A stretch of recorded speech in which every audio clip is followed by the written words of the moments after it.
پہلی بات تو یہ ہمارے بعض لوگوں کے ذہنوں میں سادہ دل لوگ وہ سمجھتے ہیں کہ پوری دنیا میں ایک ہی دفعہ آ جانی چاہیے.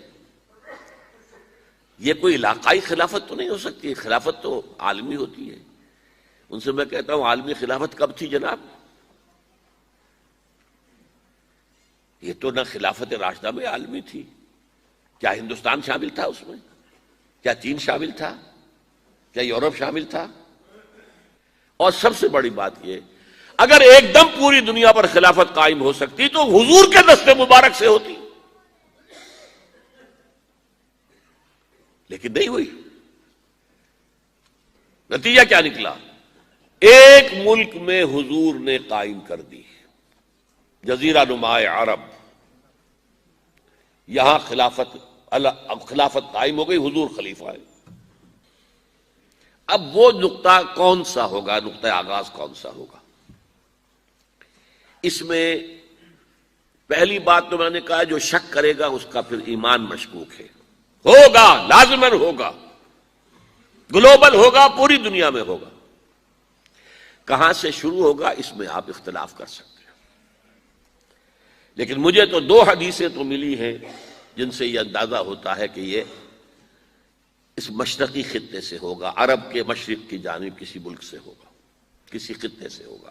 وہ حدیثیں بھی اب آپ پڑھ لیجئے پہلے. پھر میں کہہ رہا ہوں یہ خزانہ ہے جو ہم نے آپ کی خدمت میں پیش کیا ہے، کاش کہ آپ اس کی قدر کر سکیں. یہ حدیثیں آپ کو ازبر ہو جائیں، یاد ہو جائیں، لوح قلب پر نقش ہو جائیں. ہندوستان اور خراسان یعنی موجودہ افغانستان کا ذکر. ابن ماجہ کی روایت ہے عن عبداللہ ابن الحارث رضی اللہ تعالی عنہ قال رسول اللہ صلی اللہ علیہ وسلم یخرج ناس من المشرق یؤتئون للمہدی یعنی سلطانہ، یعنی سلطانہ، دونوں طرح سے پڑھ سکتے ہیں. حضرت عبداللہ ابن حارث فرماتے ہیں رضی اللہ تعالی عنہ کہ حضور نے ارشاد فرمایا مشرق کی طرف سے وہ فوجیں نکلیں گی، لوگ آئیں گے جو عرب میں مہدی کی حکومت قائم کریں گے. یہ مہدی کون ہوں گے اس کا ذکر میں ذرا بعد میں کروں گا، لیکن نوٹ کر لیجئے کہ مہدی سے پہلے لازماً کسی مشرقی علاقے کے اندر وہ نظام قائم ہو چکے گا، تب وہاں سے فوجیں آئیں گی نا. یہ مشرق کون سا ہے؟ عرب کے مشرق میں آپ چلیے ایران بھی آ جائے گا، افغانستان بھی ہے، پاکستان بھی ہے، اور اگر اسے اور توسیع دیں تو ہندوستان بھی ہے. یہ ہے عرب کا مشرق. اس سے فوجیں جائیں گی. اس کا کیا مطلب ہے کہ اس میں سے کسی جگہ پر نظام خلافت پہلے قائم ہو جائے گا تاکہ وہاں سے فوجیں جائیں گی جو جزیرہ نما عرب میں حضرت مہدی کی حکومت کو قائم کریں گی. اب دوسری حدیث سنیے. یہ سنن ابن ماجہ کی حدیث تھی جو میں نے آپ کو سنائی، آپ نے پڑھی. دوسری عن ابی ہریرہ رضی اللہ تعالی عنہ، یہ ترمذی شریف کی روایت ہے. قال قال رسول اللہ صلی اللہ علیہ وسلم یخرج من خراسان رایات سود لا يردها شیء حتی تنصب بایلیا. خراسان کے علاقے سے سیاہ جھنڈے لے کر فوجیں آئیں گی، ان کا رخ کوئی موڑ نہیں سکے گا، ان کو پیچھے پھیر نہیں سکیں گے کوئی بھی، یہاں تک کہ وہ یروشلم میں جا کر جھنڈے نصب کر دیں گے. ایلیا حضور کے زمانے میں یروشلم کو کہتے تھے. یہ یروشلم تھا جب حضرت سلیمان کی حکومت تھی اور یہاں پر معبد سلیمانی، ہیکل سلیمانی قائم ہوا.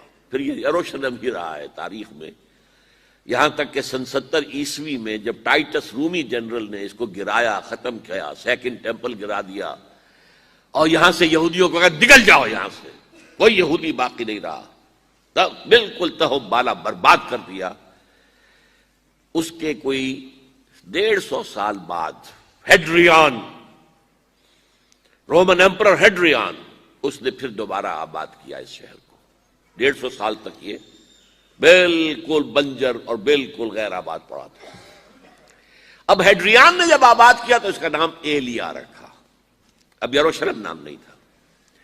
تو حضور کے زمانے میں پھر اس کا نام ایلیا تھا. اور اب اس سے کیا معلوم ہو رہا ہے کہ یہ یروشلم مسلمانوں کے قبضے سے اس وقت نکلا ہوا ہوگا. ایک دفعہ پہلے نکلا تھا، سن 1099 عیسوی میں مسلمانوں کے ہاتھ سے نکلا. کروسیڈرز، عیسائیوں نے آ کر اس کو قبضے میں کیا، لاکھوں مسلمانوں کو مارا، قتل کیا.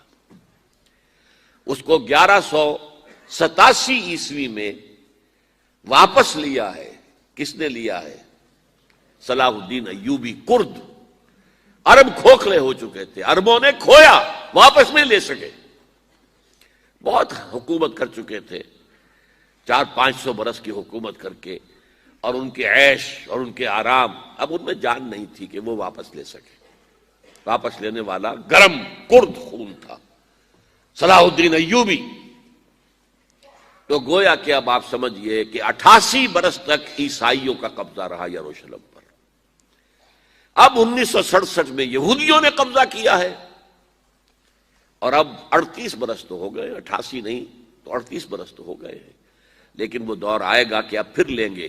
لینے والے عرب بھی نہیں ہوں گے، خراسان کے علاقے سے فوجیں آئیں گی. یہ خراسان کیا تھا؟ ایلیا تو میں نے آپ کو بتا دیا، یروشلم کا نام ہے. خراسان اس زمانے میں ایک بہت بڑے ملک کو کہتے تھے. کچھ حصہ پاکستان کا بھی اس میں شامل ہے، کچھ حصہ ایران کا بھی ہے. ایران کے اس حصے کو اب بھی خراسان کہتے ہیں. وہ ایک صوبہ ہے، خراسان ایک صوبہ ہے ایران کا، چھوٹا سا. پاکستان میں خاص طور پر یہ جو علاقہ مالاکنڈ ایجنسی کہلاتی ہے، اس سے اوپر جتنا علاقہ ہے، اور یہ جو واخان کی ایک پٹی آتی ہے اوپر، واخان افغانستان کی ایک پٹی سی دم سی چلی آتی ہے جو جا کر چائنا کی سرحد سے مل جاتی ہے. یہاں سے لے کے یہاں تک یہ جو مالاکنڈ کا وہ درہ ہے اور پہاڑ ہے، یہ بھی خراسان کا حصہ ہے. باقی تقریباً 2/3 آف افغانستان ساؤدرن حصہ نہیں ہے خراسان کا حصہ، یہ سیستان کہلاتا تھا، یہ خراسان نہیں ہے. لیکن یہ کہ اوپر کا 2/3 آف افغانستان، اور اس کے ساتھ یہ جو عرب، جو اب یہ ترک ممالک آزاد ہوئے ہیں سوویت یونین کی ڈسولوشن کے ساتھ، یہ سارا علاقہ کہلاتا ہے خراسان بزرگ، دی گریٹ خراسان. ایک مرتبہ ایک یہاں کا جو کاؤنسلیٹ ایران کا، وہ آئے تھے میرے پاس، ان کے ایک اہم آدمی. ان سے میں نے پوچھا خراسان، تو پہلے تو ان کا خراسان ہمارا ایک صوبہ ہے. میں نے کہا نہیں مجھے خراسان، او خراسان بزرگ، وہ جو آپ دی گریٹر خراسان کی بات کر رہے ہیں، وہ یہ تھا. پھر میں نے اور ذریعوں سے بھی تحقیق کی. پہلے خیال تھا کہ پورا افغانستان اس میں شامل ہے، لیکن اب معلوم ہوا کہ نہیں، یہ جو جنوبی حصہ ہے یہ سیستان کہلاتا تھا. کچھ بلوچستان کا حصہ اس میں شامل تھا، اور کچھ یہ جنوبی حصہ افغانستان کا. یہاں سے فوجیں جائیں گی، اور یہ فوجیں جا کر خراسان سے چل کر ایلیا پہنچیں گی، یروشلم پہنچیں گی، اور اپنے جھنڈے گاڑ